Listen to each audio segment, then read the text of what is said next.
Hi everyone. Hey, this is Des House from Des House Life on Instagram. I'm also Desiree Caldwell House up on Facebook. So if you're from the Tim Holtz Addicts group, that's right now how I sign in. Anyway, this is a video that someone had requested needing some help with a palette to make something similar that I showed up on that group. I also showed it on my Instagram page. So what I did was I made, and you can see I have some vellum in between right now, just because I wasn't sure how these mediums would react if we get into some humidity. So I created a whole swatch of the new distressed watercolor pencils and the old ones. So Tim Holtz released just, I think there were 3 more sets to give us colors, or a watercolor pencil in every color of his palette, of his main palette plus white. So we have 73, which I did not try to swatch the white. Made no sense to me. But why I did this was to put it in a journal that I have started. So this is an art journal that I started based on Wendy's Journal Adventure on YouTube. She's a great journal creator. It has loads of content up there. And we did this at the beginning of the year using a placemat.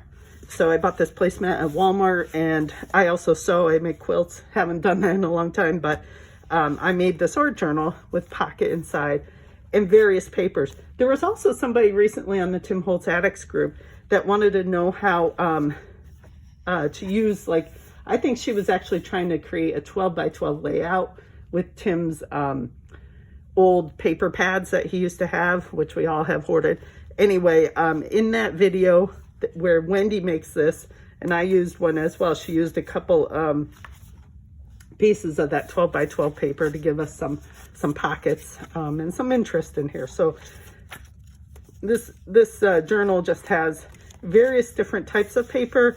These are mixed media papers. Is tone blue, tone green. I have a tan toned one, and then I have some book pages in here too from a Reader's Digest book that I tore apart. So yeah, I wanted to do some pages in here with Tim's excuse me, new distressed watercolor pencils. So I had seen Sky Bambi on Instagram. She's oh my gosh, her journals are to die for. She had done something similar to this. So if you don't follow her on Instagram, go follow her, because she's just got great content. Anyway, I wanted to do my own take on this. So I'm going to talk about this, and then I'll show you a little bit how I made it. So these are actually 3 pieces of watercolor paper I cut down to fit in this journal. And then I hinged it. So you can see this is just a piece. I'm hoping the camera picks that up. This is just a piece of copy paper that I cut down to 1 inch wide and folded it in half. And I put it on the back side of the paper so I could hinge it. I did it on this side too. So these are 3 separate pieces of paper. That's all. And what I used, and I know there's a lot of discussion around using the paper that you're going for your swatches that you're going to use in real life. I used this Strathmore watercolor paper that I had on hand. I do use this for some things, not everything, but this is what I had. And I wanted to make something pretty and useful for my journal. And I wanted to try these pencils out, right? Yeah, these might work a little bit differently on different mediums, different papers. I'm fully aware of that. And so I'm not a huge watercolor artist by any stretch. I've taken classes, I dabble in it. I'm not some great watercolorist, but I do know the paper makes a difference. But in watercolors, really controlling your water and controlling the pigment is huge. And papers play into that. Okay, so that is what I used. I think I bought this maybe at Michael's a while ago. It was just the size that fit. What I used to make this, I drew this out by hand with pencil and a trusty ruler. I have a T ruler here. I don't know how well you can see that. And I have this Westcott home furnishing template I bought at one of the craft stores in the US. Hobby Lobby, maybe Michael's, I don't know. But I think you can get these up on Amazon. I just happen to have this. I didn't buy it special. I had it for some home plans we were messing around with. And so what I decided to do was, okay, there were 72 colors that I was going to swatch. So how many could I fit? And so you can see this isn't perfect, right? It isn't perfect. There's space on the bottom. But I could fit, was it 8 to a row, I think, or 8 to a column? 1, 2, 3, 4, 5, 6, 7, 8. So that's what I just started at the top and drew a box. So, and you can see, what did I use? I used the refrigerator rectangle. Yep, that's what I did. So, and then I'm like, well, I want a circle, because what I did was I filled this in with the pencil, the watercolor pencil. I just colored it in.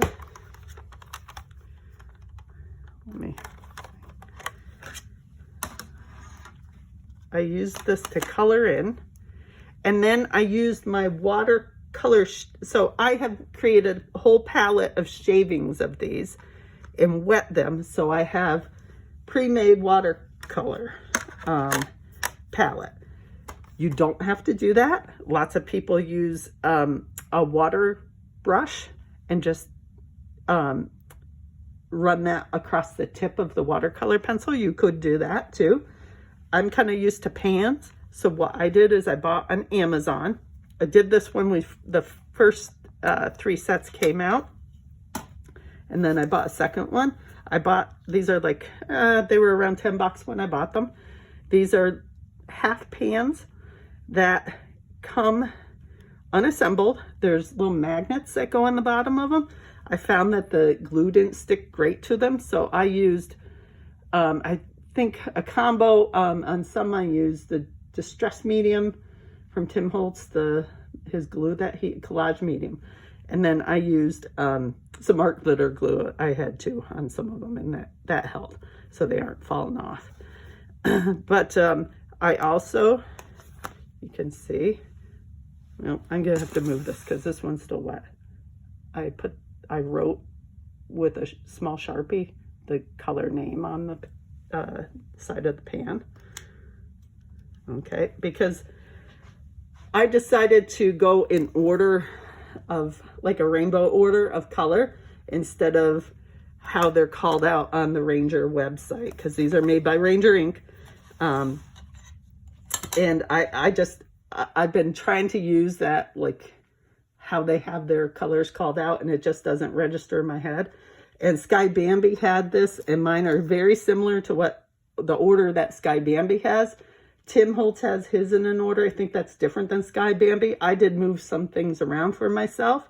And what you can see is this was set 1, and the original set 1 had these colors. I just ignore it. I know Tim Holtz took his sticker off, which cracks me up.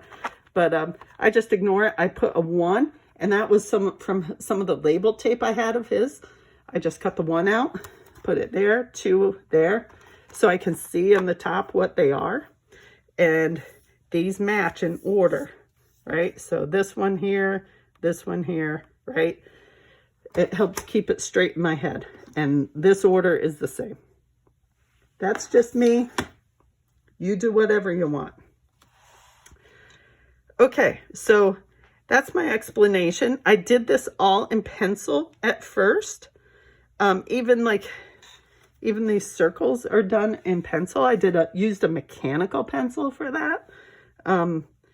And you can see I drew lines to separate it out. So we'll talk about that when we actually make one. Okay.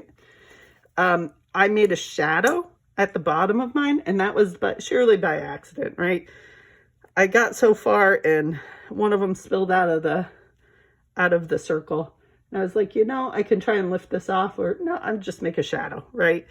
So are my shadows perfect? Probably not. Some great watercolor artist will, you know, probably come in the comments and tell me how mine are crap. But anyway, it's okay. It suits me fine. So you'll see, like with some of the darker pigmented ones, you don't even see that pencil. So, and that's fine, right? There's various ways.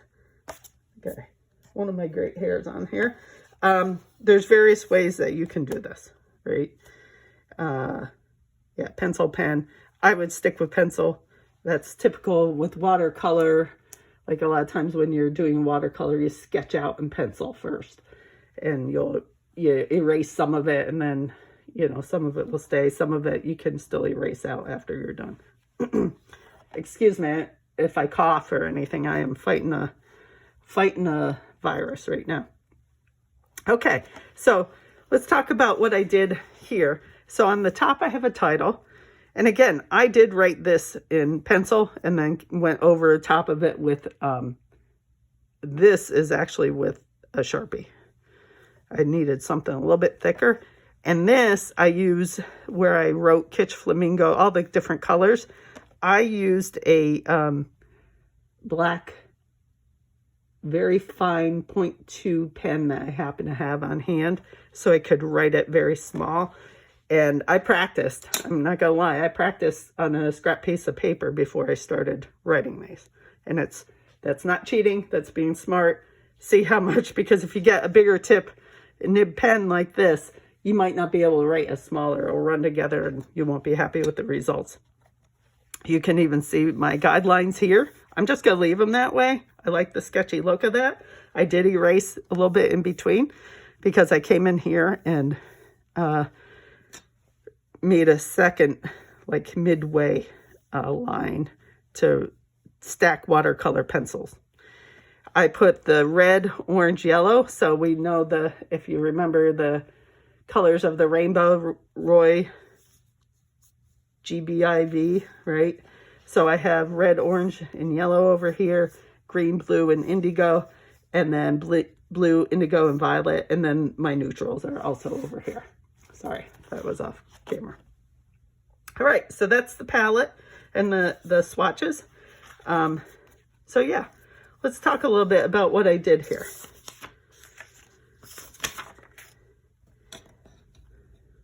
I am going to take, and I don't remember my measurements exactly. Now, you can do this however you want. I'm just going to pull a piece of paper out. If you want to do this on one big page, I don't know. I mean, I guess I could hold these together and figure out if I could get it on like a bigger piece of watercolor paper. You could do whatever you want. You might want these boxes smaller. You might want them bigger. You might just want one. Totally up to you. If I remember correctly, and I might have to go back here and measure a little bit, so don't mind me. This is 7 and was it 1/16 over 3/4? Yeah. Okay. So I'm just gonna cut mine down so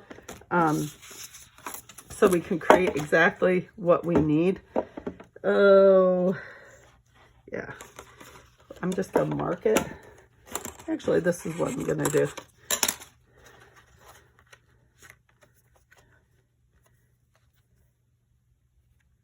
Because I have my smaller thing, my smaller cutter here. It doesn't go all the way up to, it goes to 6, right? So this is, so yeah, like 7, was that 14/16? So however many 7/8. Yeah, so that's what I'm gonna cut it. Don't mind me doing my great math in my head. Okay, I'm just gonna cut it there. Okay, can save that for something. All the little scrappy doos that we have.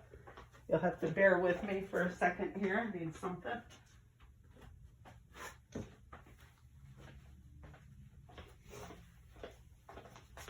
All right.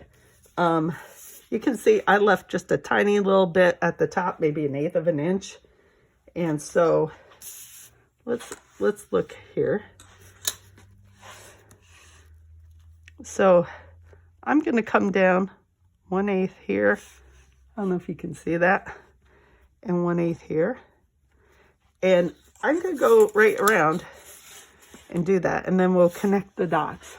So someone asked me if I was an architect, which kind of cracked me up on the Tim Holtz Addicts group. No, I was never an architect. I did take a drafting class in college.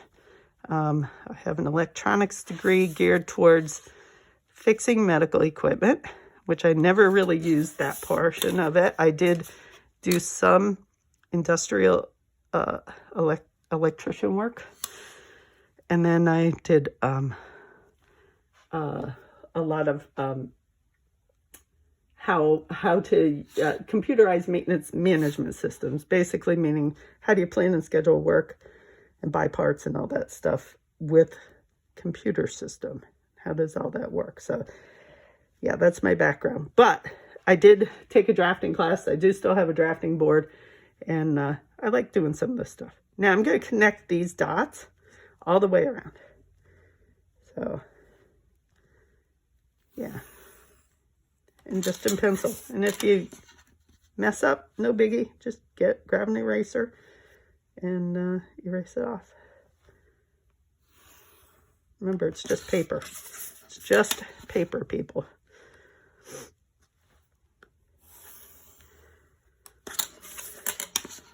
All right, so we got that.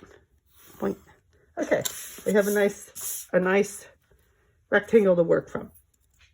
Now, somewhere along the line, I figured out about how much of a third, like thirds would be. So this is at 1 3/4, that width, and this is at 1 3/4. So that's what I'm going to do. So I would just take this width, whatever your width is, and divide it by 3. Okay? And if you're struggling with fractions, there are apps. I have an app on my phone that does math in fractional form. So like you would put in 2 3/4, right? 3 and 4, and then divide by 3, right? And it will give you in fractions what that is. Now, it might be something weird that you don't have like down to like a 64th of an inch, but it gets you close. So those, those apps are really good. I'm a quilter, so I'm kind of used to using fractions all the time, but have I messed up before? Sure. Absolutely. So this is, like we said, 1 3/4. So I'm going to go from this, not the edge, but this line, and we're going to go, we'll start at the top. 1 3/4. I'm going to go over another 1 3/4. Okay. And then I'm going to go down here and do 1 3/4. And we'll go from there, 1 3/4. Okay. Now let's connect our lines.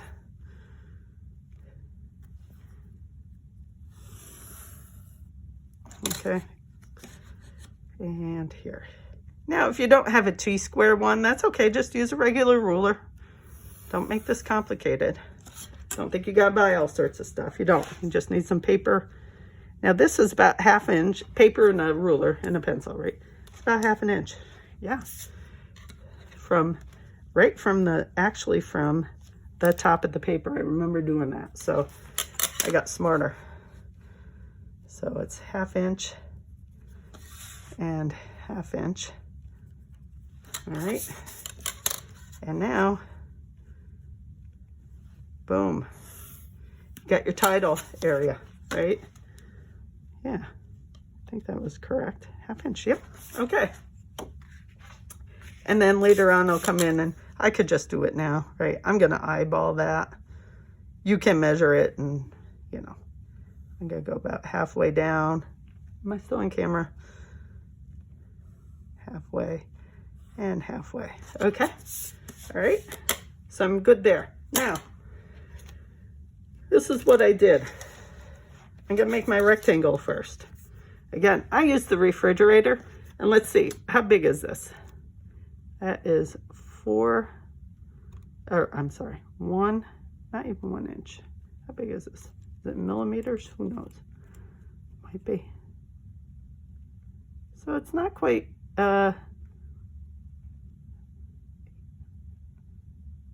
it's like 13/16. And this is